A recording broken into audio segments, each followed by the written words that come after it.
of weeks ago over on my blog I released an infographic of my 2015 music listening habits. This is it rolling to the side there if you haven't seen it yet.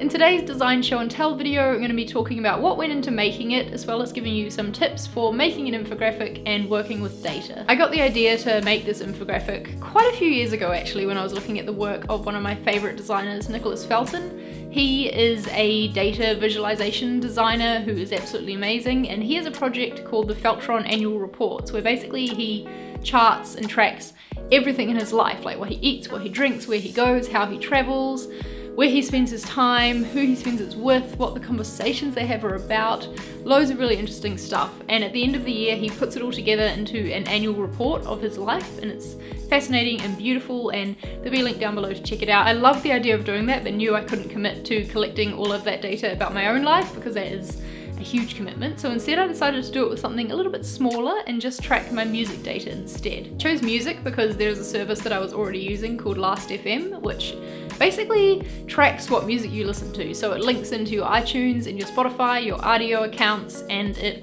tracks what you play and when you play it and how many times you play it. So to get the data for my infographic, I made sure that I had Last.fm hooked up to all of the accounts that I listen to music on throughout the year, so it was just scrobbling away, collecting it for me. And then at the end of the year, I used a service that'll be linked down below where you can put in your Last.fm username and export a spreadsheet of all of the data. The spreadsheet that it gives you has the music data arranged in columns of song name, artist, album, and like the time and date you listen to it as well. So it's really handy for sorting through and pulling out trends. And I also kept my own spreadsheet of the concerts that I went throughout the year because I knew that I wanted to involve that in some way as well. The first thing that you want to do when you're starting an infographic project is to look closely at the data and see what stories you can pull from it. A lot of the infographics that we see online, like when you just Google infographic for example, tend to be more about the visuals and the aesthetics than they are about the data behind it, which is not, in my opinion, what an infographic really should be about. In my opinion, an infographic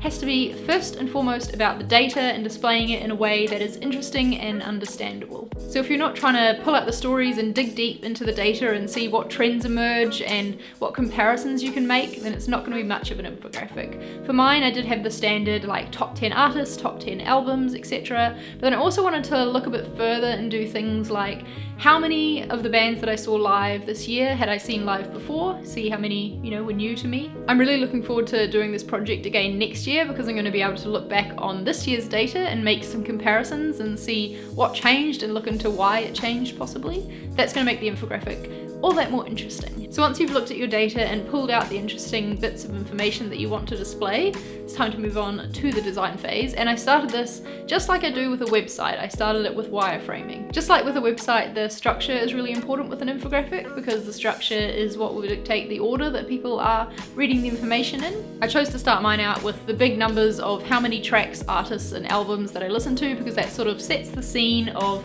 what data is involved in the rest of the piece, how many different songs we're talking about here. I also tried to group things that are about the same sort of topic together, so plays per month and plays per hour are right underneath each other, for example, because they're all about when I listened to this music. When you're wireframing, you can also think about what type of graph might suit the piece of information you're trying to display best and make sure that there's not some that are too similar, too close together. When I was happy with the wireframe, I moved on to the actual design phase, and I did this first off by picking out a color scheme that was completely random, just colors that I wanted to work with and that I liked for this project. I created an artboard in Sketch and just went to work putting in the rough data into the blocks, basically just recreating my wireframe but on the computer. So even though I'm putting this infographic together in Sketch, I was actually using Illustrator for the graphs because Illustrator has a really great graphing tool where you can put in the data and it will create an accurate graph for you that you can then edit all the vector points and change the colors and things as you wish.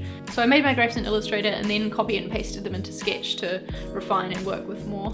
Then when all of the data was laid out roughly in my piece, I went in and focused on the details. With an infographic, it's really important that you make things look cohesive as you go down the page. Even though they are representing different types of information, they need to look like they all work well together. So that's why I repeated the styling of my graph labels, for example, are always the same font size. My lines are always the same weight and the spacing is even throughout. All those little pieces are really important for making your infographic look nice and polished. I'm really happy with this finished piece. I love how I use the different color blocks to keep things interesting as you're reading down the infographic and to break up different parts of information. And I also really enjoyed working with really subtle gradients and lines because that's not a style that I've really worked in before and it's something I wanted to try, so this was a good opportunity. So I'll end with a few quick pieces of advice for if you're wanting to create an infographic as well.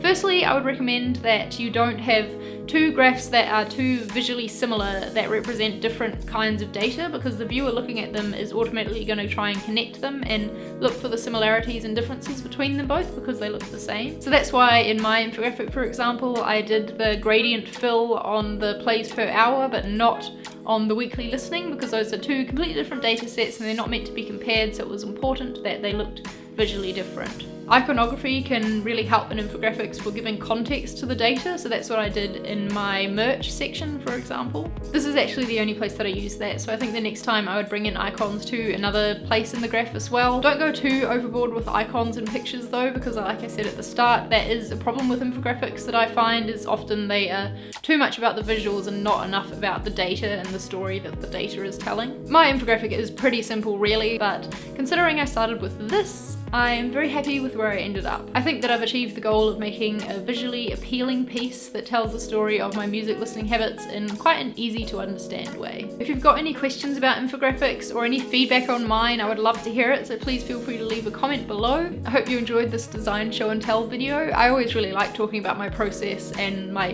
design decisions and things, so I hope you enjoyed hearing about it as well. Please make sure you give this video a thumbs up if you did. Hit subscribe if you are new to my channel. I make new videos every Tuesday and Saturday, so I will see you in the next one. Bye!